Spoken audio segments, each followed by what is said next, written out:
Hey guys, it's Hegemony, and today I wanted to go over something that's long overdue, but it's the process and the of my diamond unique. I've had the pleasure with working with Nick. He's been assigned to my case. Nick is one of the newer developers and game balance designers. He was hired specially, specifically for the diamond unique creations and also Eternals. But these were my two ideas. I'm going to go through all the emails, the back and forth. You're going to get to see everything. Nothing is going to be censored. So the first idea I had was called Hegemony's Era. It is Maelstrom Staff, which would get an 18% base implicit block chance. The random roll would be 20 to 30 local crit chance. The attack speed I wanted from 1.3 to 1.45. Why the attack speed? Because I wanted there to be some kind of element so that it wasn't painful to leap slam if you chose to leap as your mobility. 525 to 550 physical DPS, no elements. Originally this is how I had it set up: 1 to 2% movement speed per endurance charge. And the reason why I did that was because I wanted the option of, say you wanted to run an anvil, especially at the very beginning of the league. This neck provides you mana and health every time you block, and also gives you 10% chance to block. However, it has a drawback of 20% movement speed. So at 7 endurance charges, you would have 14%. So you'd only be taking the 6% reduced. So I felt like this would be a cool thing to have, as an early tanky situation where your gear's not so great. And an endgame amulet, not really. The minus reduced attack speed is pretty devastating on your armor, but it does make you tanky for certain situations. Say you wanted to take down an invader boss. This would be a good choice for a swap or a Stone of Last War. You guys all know what Stone of Last War is, but if you don't, we're going to go look at it anyways. And it converts 50% of your chance to block to spells, applied to spells. So if you have 100%, or okay, let's say 50% chance to block, you have 25% spell block. It's additional. It's in addition to your attack block, you get spell block. The mana, cast speed are negligible. The int is nice because it's a build that doesn't really get too much int. So okay, it's called Hegemony's Era, and then the 1 power charge per 3 endurance charge consumed or expired. Now this is the effect that I wanted to have with Immortal Call. Every time you had 6 or 7 charges with Immortal Call, you would net 2 power charges. If you had 3 endurance charges, 3 to 5, you would get 1 power charge.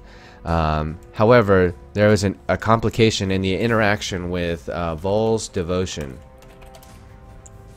which I will talk about, a little later. It's later in the emails, you'll see. But the main thing was gain an endurance charge when a power charge expires or is consumed. This does the opposite effect of what this is, pretty much, and it would allow dischargers to have an infinite pool of charges, just constantly exchanging back and forth and like perma discharging. So this became too powerful. I said it is important to note it's on a Maelstrom base with attack speed for leap slamming mobility and general mobility to dodge projectiles from avoiding being rooted in place. I want to make an interesting crit two-handed build that revolves around a 15-second Immortal Call and stave crit nodes. Maxing the stave block on the tree coupled with proper usage of cooldowns would make the build very fun to play, requiring you to maintain endurance charges. As a side benefit, some reliable way to gain power charges without Peacock. Peacock is power charge on critical.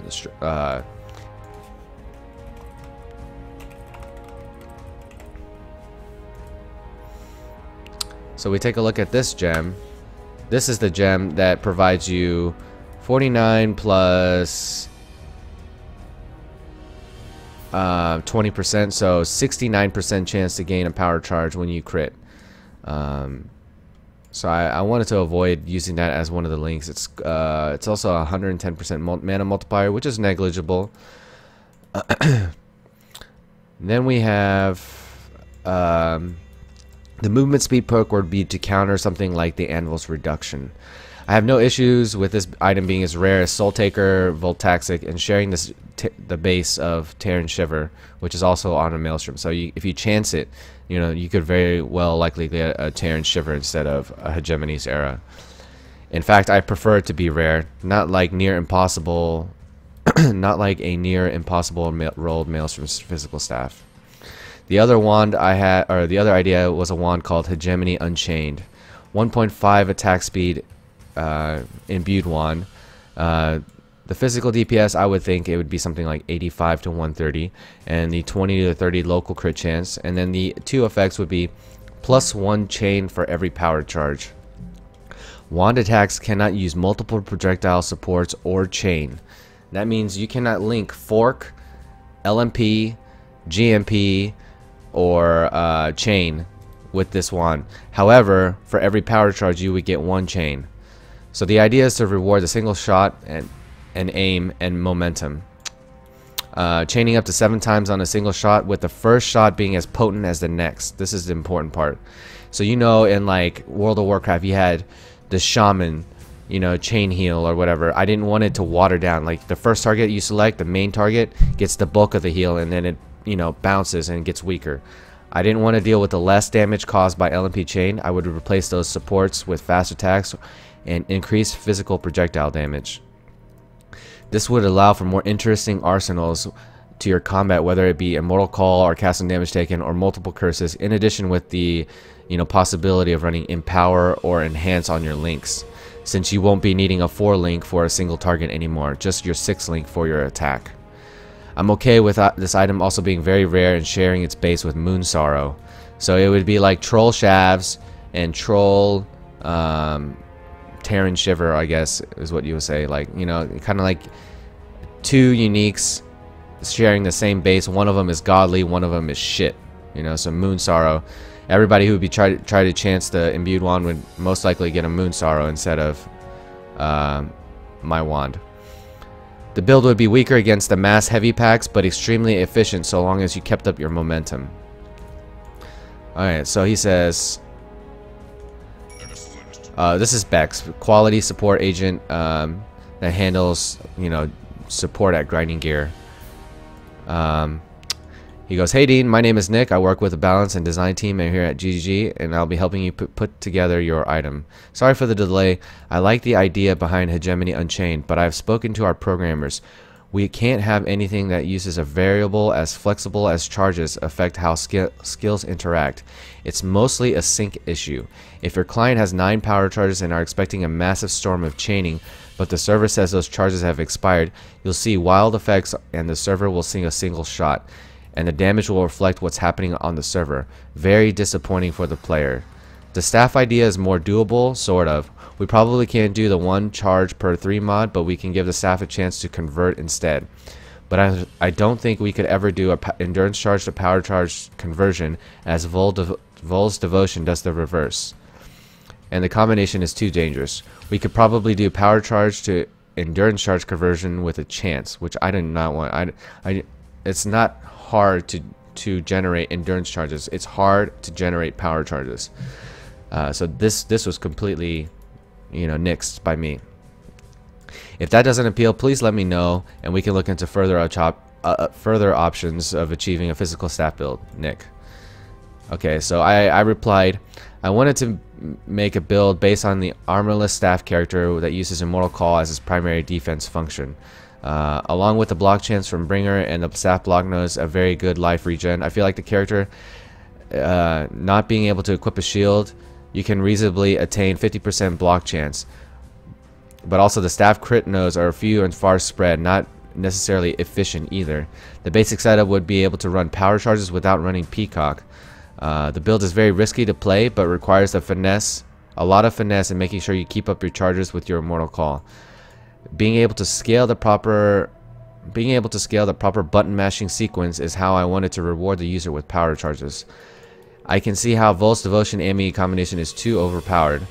The basic goal of the staff is to gain power charges and reward solid play and cooldown management. Can you toss me some ideas that would be some form of power charge gaining? Would there be a way to add a restriction on the item like cannot be used with Vol's Devotion? As for the wand, I was really hoping that it would go through. It sucks that the programming scene code would not go over well. I guess it would not be an option where I could accept the sync issues and go with it anyways. He says, if you were the only player capable of obtaining such a wand, then that'd be one thing. But we've got to keep in mind that it wouldn't be healthy for the player base as a whole, and the wand looks like it would do spectacular damage when it's not, due to desync is bound to be unhealthy. So there are a few ways to go about reliably generating power charges on that kind of build. One is through the use of Ramirez Banquet. We take a look at Ramirez Banquet, and I'm not a fan of this wand or this item. Ramirez, and this wand generates you power charges when you don't crit, and then it takes them all away when you do crit. So it rewards you from having pretty shitty crit chance, being able to build up those power charges, and then, you know, taking them all away. So this is the main effect. This doesn't have any life and doesn't have any ES on it either. So it's got pretty decent other stats, but I really don't like the losing of all power charges because it disincentivizes you to max out on your power charges. Okay. Which is, when combined with Vol's Devotion, would net you endurance charges too quickly. Tricky to acquire both items, certainly, but it's something to think about. It's pretty messy to lock out the use of one item on another. This is when I was talking about the Vol's Devotion restriction. It's not something we've done in the before, and we want to try to avoid it wherever possible. We would consider something like a % chance to gain power charge on enemy knockback, which synergizes with sweep, heavy strike, and critical strike passes on the staffs. And he's talking about blunt trauma. But knockback is a strength-oriented stat, and power charges are more int-oriented. I'm not totally against the idea, though we could make it more flavorful, since I can envision particularly forceful staff empowering the user. Are power charges the only thing you want on the unique staff, or is there some alternative you'd be happy to see too, Nick? Another idea I was thinking was wand attacks have 18% peacock. For every power charge, gain 15% chance to avoid stun. So scrapping the original +1 chain for power charge, and wand attacks cannot use multiple projectile supports. I came up with an alternative to see how, you know, he would react. So wand attacks have level 18 power charge on crit, and for every power charge you get 15% chance to avoid stun. So at 7 charges you are stun immune. This is what he said. Oh. And then I also commented on the other thing. It says, this is what I said to him. I am keen on the power charge on knockback. Stuff like blunt trauma would be very cool. But if I were to use something like spectral throw, I would want a high chance for power charge. What kind of number are we talking about as far as chance? I really hate the idea of super RNG and not being able to roll power charges reliably. Always sitting and praying to the gods that you'll get past the 1 to 2 power charge, etc. What about if the endurance charge is consumed by Immortal Call and not discharged? Then it would reward you power charges. Would this be feasible? So this would eliminate the expired portion of what Vol's does. As far as power charge to endurance charge conversion, I don't want to lose power charges, only gaining them. I have no problems gaining endurance charges to sustain a Immortal Call rotation. Please let me know what you think. Also, if we want to do the wand, scrapping the chain idea because of syncing, would it be possible to have the stats of level 18 power charge on crit, allowing you to use frenzy, Ellie hit, barrage, and even auto attack as a way of gaining power charges? Additionally, having the 8 to 10% chance to avoid stun per power charge, CI has an innate 50% chance to avoid getting near stun immunity with 7 charges. And he said, I said, I would also be fine if the items banned Vol's uniques altogether, and put that somewhere in the flavor text that Hegemony is against Vol. He says, this is actually Bex. So Nick was out of the office at the time, so Bex relayed it. Hey Dean, we could look at making the wand that supports gems with peacock, but stun avoidance is very strong, and with so many ways to generate power charges already, would likely make an item that allows you to obtain stun immunity or very close to it very feasible with no downside. We have a couple of items in Keystones that grant stun immunity, but there are trade-offs, i.e. Unwavering Stance. You know, that's a fucking huge ass travel for CI. We would play on the numbers during balancing to choose something that felt right. I wouldn't be able to tell you off the top of my head how often you'd be able to trigger power charges with Spectral Throw, since I don't know what your build is. Unfortunately, giving them lots of conditions where mods won't apply isn't ideal. It's kind of clumsy and narrows the function of the item rather than broadening it. And I like narrowing the item. If I can make it narrow and increase its effectiveness, I'd rather do that than make it broad, usable by anybody or anything, you know, and make it not unique and make it weaker as a downside. It's something we try to avoid. If you're playing a character that was using Vol's item or Discharge and had this unique drop, you'd probably feel a bit short-strawed if it specifically stated that you can't use it. And I feel like this comment was kind of silly, because how often do we play a build and find a unique that, you know, we feel like poop? You know, it's like wool shoes, wool gloves. I mean, what about those cases? Like, who? I mean, I'm pretty sure if somebody was playing a Vol's, Amy, or a Discharge build, which go hand in hand, by the way, if they found this item, they would think, ooh, I'm rich. I can sell this to somebody who actually wants it, and I can get better gear. You know, I don't think that anybody that finds something valuable is going to be like, oh, that sucks, you know. I don't know. I completely disagree with this last sentence. When thinking about what you want out of this item, keep in mind that the raw power isn't always healthy for the game. If we can find a way to enable an underused build, that's one thing. That's what I want to do. Enable an underused build. But making an already strong build even stronger isn't exciting for most players. I agree. A build that lets you basically be endlessly invulnerable to physical damage shouldn't probably also be a killing machine. I think this is another statement that I don't really agree with, because it's not like it's easy to be endlessly invulnerable and not make mistakes. Like, you may be invulnerable but when you don't have a mortal call up, you're very vulnerable.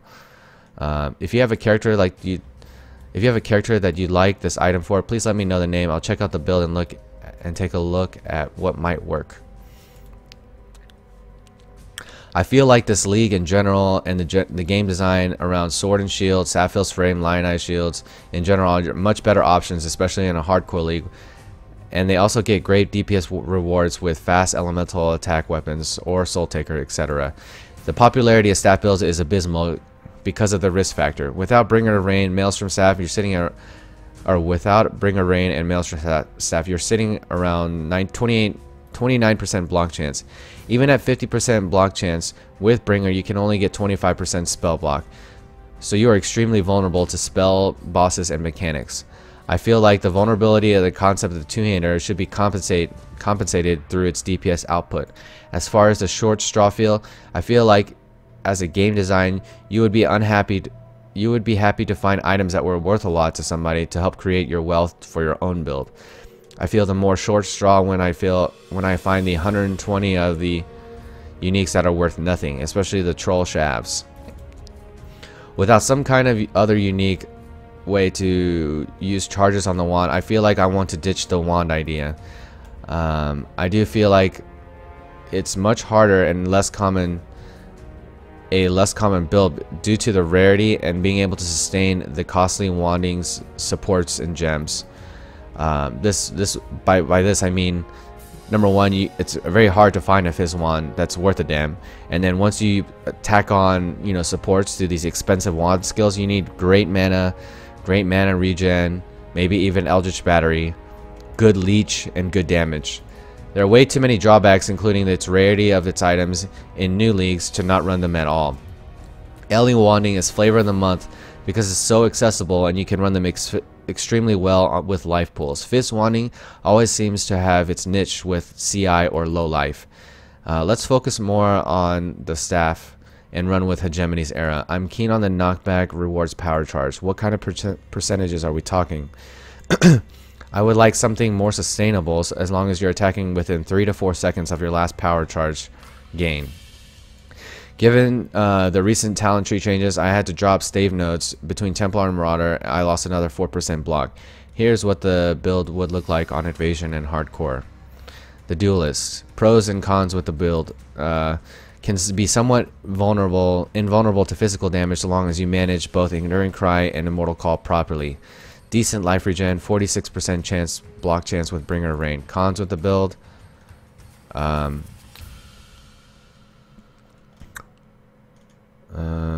This looks like a copy and paste from Bex. Okay, so cons of the build continued. I accidentally sent the email or something. Extremely vulnerable to magic damage, vulnerable to stun, practically no armor, 2 auras, hatred, and vitality.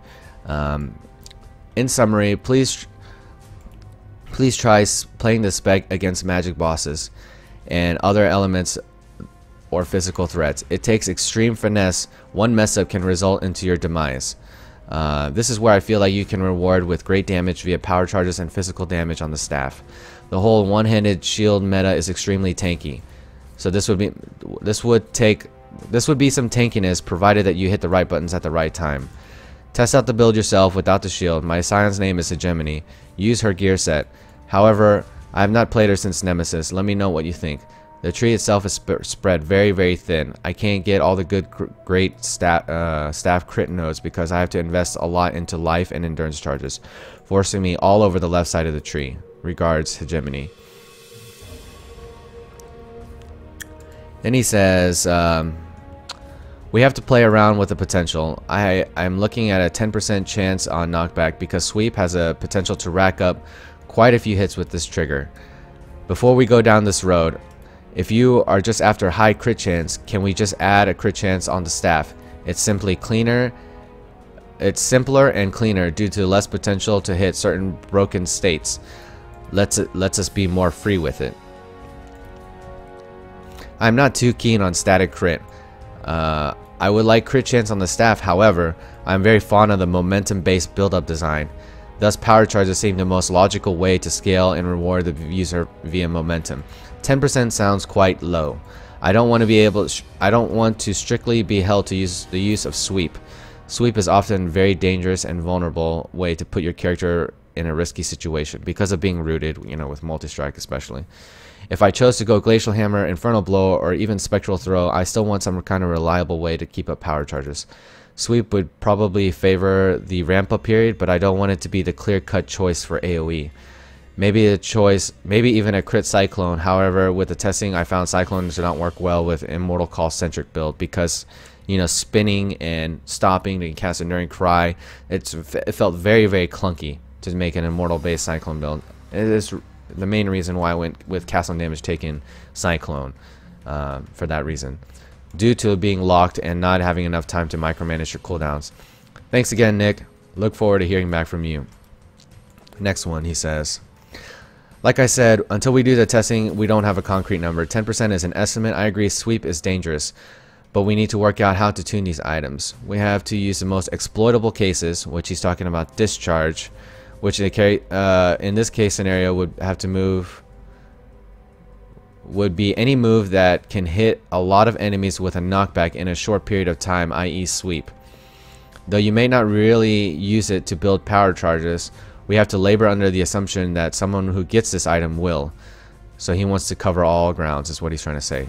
We also have to assume that the charges will not be used for passive benefits, but also expanded on these skills like discharge. So he's worried that somebody will jump into a pack, sweep once, have max power charges and discharge, and just constantly leap, sweep, discharge, leap, sweep, discharge. That's what he's trying to avoid.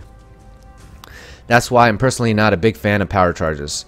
It opens way too many variables. That means we have to be very conservative with the numbers. Flat crit makes us be more generous. Makes the item more reliable and understandable for most users. Understandable, I don't really care for. Alternatively, we probably have to put a cost to the base crit as a mod on the item. Think Void Battery with a crit rather than spell damage. But with crit rather than spell damage. Or something if we were going to bump the crit rate up. The current items that generate charges have a pretty big cost to do so. or a pretty small chance. You either take up a gem slot or have poor stats on your chest piece, or have a pretty slim chance of generating the item. Well, we look at Vol's Protector. It's a pretty low level item, level 35. So I think we can be a little bit generous on like what else we put on it. I want it to be a higher level unique. Also, we currently have 7 items that interact with power charges in some shape or form. That's not really a problem for you per se, but since we had a glut of charge using / giving items, we were trying to steer clear from them for a bit. That's not to say that we can't absolutely make this. So he's saying you need to beg harder. But when we use uniques with similar mechanics, they begin to feel less unique. Yes. I want to quote him on this later. You'll see an email later where I feel like he makes that suggestion and I don't agree with it. We can look sorry, my throat is like jacking up. We can take a look at another ramp up mechanic instead if you like. And then I say, I actually like the idea of somebody looking at a unique and not truly understanding it by its face value. Kind of generating a concept leading into theory crafting and making it work. In my opinion, it's not fun to see an item that has godly blanket stats, i.e. Soul Taker. The fun comes in solving the puzzle and understanding the math behind it. In order to prevent discharge from being OP with this item, maybe we consider something like chance on melee knockback. I'd like to see something around 30% instead of general knockback. This will prevent spectral throw, which hits many times at an insane way to generate power charges. This would require the person to synergize melee attacking, thus requiring accuracy, picking up resolute technique, which in turn would not allow him to crit. So using 1 enduring cry and 1 spectral can't generate you a lot of charges and then discharge. I think this would also help eliminate the brokenness that could be used with the staff. Multi-strike sweep keeps you locked down in place for a decent amount of time also. So I don't think discharges will seek this weapon, assuming that's what we want to avoid. Let me know your thoughts. Thanks again, Nick. Appreciate the informative and frequent emails. He says, I have an idea that might appease both your concerns and mine and turn into a strong item into a very flavorful item at the same time. But we need to test how it technically is feasible, as there is some concern about desync and latency since it utilizes power charges that you'd be generating. Our programmers are currently busy turning the stuff for 1.13, but as soon as they have the time, we're going to implement and test out the mechanic. And then I can see if you'd be interested in it. There's no guarantee that it'll be feasible though, Nick. And then I say, are you referring back to the wand or the staff? Because he's talking about the sync code. He says, the staff. I've come up with an idea that could potentially let users generate a good number of power charges that would also influence how the weapon is used in really interesting ways and should work well with your build. Then April 9th, and then how many weeks later is this? I don't know. Sometime later, and I said, hey, any progress or update on this unique thus far? Thanks, Hegemony. Hey Dean, I've been discussing a few balancing ideas with the programmers, as you seem to be pretty unhappy with the low chance of gaining charge. The main idea I had were a knockback distance increase per power charge stat that would prevent the mass spamming of knockback skills, letting us raise the chance, while making the power charge gain feel visceral and visually to create a sensation of power from the staff, and a flat but large knockback chance increase that would do the same thing in a less dynamic way. These have interesting effects to making positioning an important part of melee combat. Walls become very advantageous and making a spectral throw build stronger, especially if knockback is linked to spectral throw. But our old enemy desync reared its ugly head again. Increasing the knockback distance dynamically has the same issues as the chaining wand would have. Increasing the distance statically exacerbates any off positioning. A small knockback chance while desync is barely noticeable, but the further you push things back, the greater the distance on the server to client. the greater the distance on the server to client if the angle is slightly different. Right now, the best balancing mechanism for the sake of sync is to keep the knockback chance low. It means AoE skills like sweep and melee splash heavy strike build much faster than single target skills. It doesn't preclude peacock, and given the knockback staff passive actually still works well with it. And then I said, hey Nick, I want to thank you for trying. I was really excited when you were describing your plan, and only to be sad as soon as I found out the end result. I guess it would be okay with a lower percentage. What were we thinking, like 15%? Also, I do want the staff to be competitive in Invasion and future hardcore leagues. So I would like to scrap the endurance charge movement speed, and endurance charge with endurance charge gives you 2% chance to block per endurance charge. This would be okay for this on the sync end because there's no real way to prove that it was meant to be blocked or not. You could have just gotten unlucky. This would be the saving grace of that randomness. Tell me what you think. Even with BOR plus Anvil plus 7 charge, 14% block, you would still not be able to reach block cap or come close. Thanks again, Nick. Your quick responses are always appreciated. He then says, I was planning to start testing power charge gain around 10% and shifting it up or down depending upon how it felt with the most exploitable builds. 15% is a possibility, but we'll see. It could be higher or lower. Power charges aren't really a defensive stat. In fact, the relationship to knockback is a bit tenuous as well, but makes more sense than increasing the block chance. So there was some miscommunication. We can look at adding a chunk of block as an extra mod if the rest isn't OP. Flat stats are preferable tied to things that are tied to charges, for the sake of transparency and build viability. It may not be implemented in time for Invasion. Currently, I was thinking if we lock down the stats and it goes smoothly through testing and art, we would introduce it at the start of the next league. I said, I think there was some miscommunication. I was wanting endurance charges to reward 2% block chance per charge, not power charges. I recall talking with Carl in a podcast a bit ago with power charges, that power charges needed to be related to damage and endurance charges needed to be rewarded to survivability. The original plan was to have 1 or 2 movement speed per endurance charge. I wanted to change it to block chance, active mitigation, quote unquote, and reward the player for managing cooldowns. At the same time, the period of time where there is a discrepancy on the server client side would be hard to point the blame. Is this doable? Let me know. Thanks again. So I also followed up with this email. So in turn, the staff unique mods would be 20 to 30 crit variance and attack speed, 2% block chance per endurance charge, 10 to 15% chance to gain endurance charge on a power charge on melee knockback. And then I said, I like the idea of having to decide whether or not you want to keep 14% block chance via 7 endurance charges and having to choose to dump them on Immortal Call. I think of a fight like Piety. Lightning Phase is much more preferable to have the 14% block that converts to 7% spell block if you use a Last War swap. Rather than pop Immortal Call and blowing your endurance charges, gaining combat resist minus max for LE weak, not minus max, and offering more higher regen. And by regen I mean this node right here.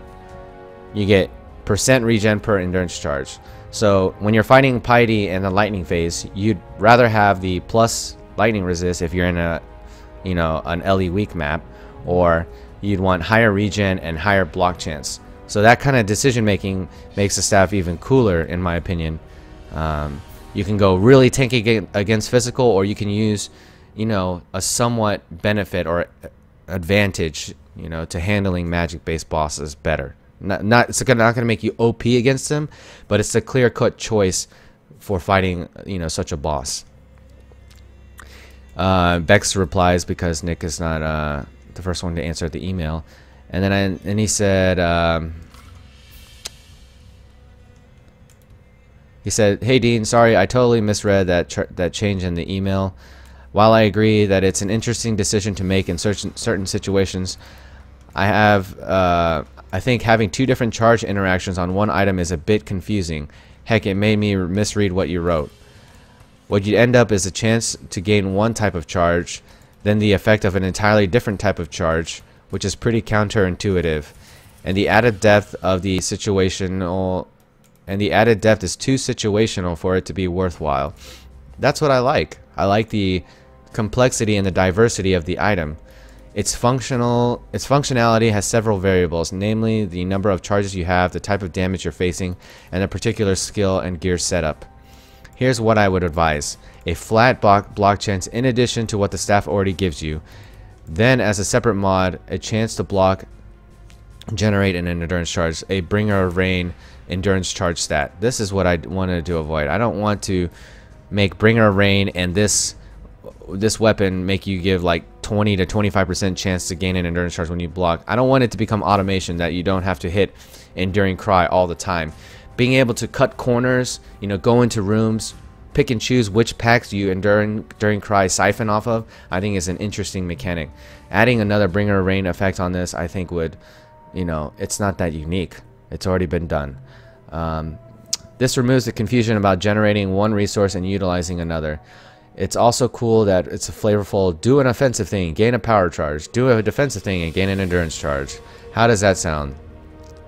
I replied, when I take a look at Blood Dance Boots, there's pretty much 5 mods that modify frenzy charges. I wanted to target this particular staff with a higher end content system. I don't want it to become insanely powerful in generating endurance endurance charges. I feel like adding a bringer of rain effect of 10% chance to gain endurance charge when you block is not as unique and can probably lead into some automation of not having to self-cast Enduring Cry to sustain Immortal Call. What kind of numbers are we talking about? Remember that it needs to be competitive on the survivability spectrum, seeing as how you cannot use Sapphire's Frame, Rise of the Phoenix, Lionized Remorse, Wrathpith, or even Piranha's Buckler. I am keen on using Abyssus plus Lightning Coil setup and utilizing that crit multiplier. If I were to go to this route, I would be losing 15% additional block chance from the Bringer of Rain. I like having the option to go BOR or Abyssus plus Lightning Coil. I don't think that users will see 2% block chance per endurance charge as very confusing. I think that would be much easier to read than Dodri's Elixir. I'm like losing my voice right now. Dodri's Elixir. So although this is linear to, it does have 3 different charge interactions. They all do the same thing, gain an endurance charge. So that one was kind of like a far-fetched attempt. But then I then I go to list, thanks to you guys, Victario's Acuity. Victario's...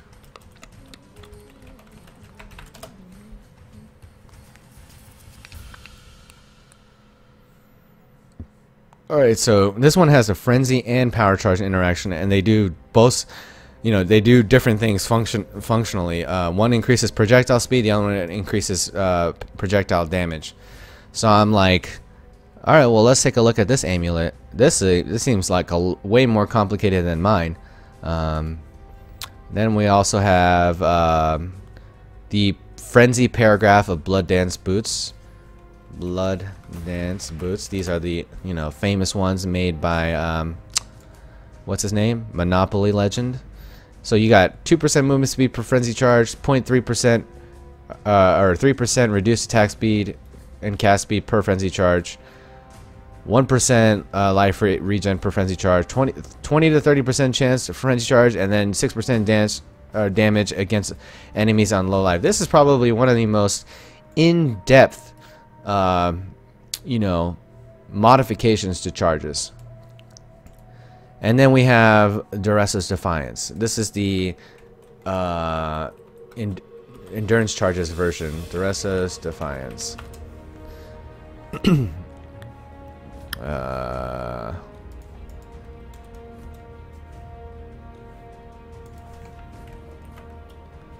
Okay.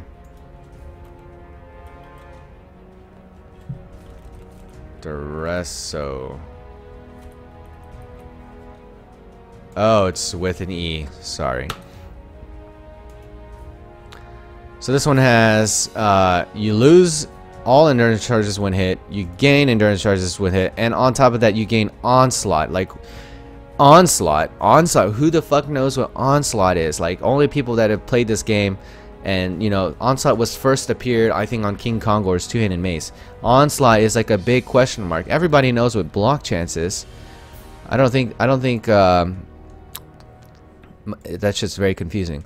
I feel it would actually look a lot like this: 20 to 30% crit chance, increased attack speed variance, 7 to 10% additional block variance, and then 15% chance to gain a power charge on melee knockback. Gain 2% block chance per endurance charge. Very, very clear. It is a red and blue staff.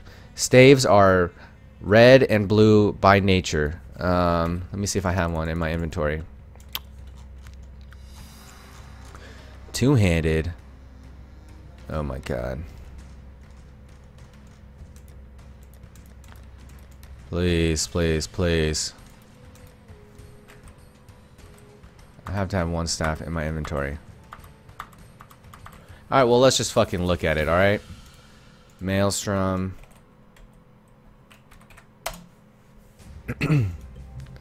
It is a strength and int. So it only makes sense that it interacts with power and endurance charges. I think this is a perfect hybrid. This right here, strength and int requirement, makes it an excellent candidate. I think if I added frenzy charges in here, it doesn't really fit with the game, because it would be something that's like dex based. So yeah, I think it's a perfect fit. You get one thing to do with your int base on your staff, and then you have another thing to do with the red base, you know, the strength mechanic. I do not understand what you mean by overcomplicating the item with multiple effects. I do understand what you mean by overcomplicating the item with multiple effects. However, I wanted this item to be for the people that are doing high-end content. People can usually start with Pillar and transition into this in the upcoming leagues. Let me know this is absolutely impossible to get both of these mods the way it is written. I am really okay with the item causing you to use the user to think a little bit about how to min-max these features. This would also uphold the original ramp-up idea from my other unique. Let me know what you think, Nick. And I'm still waiting for a response. So that's going to conclude my update with my diamond unique. I'm excited, and I think it's going to come out really well.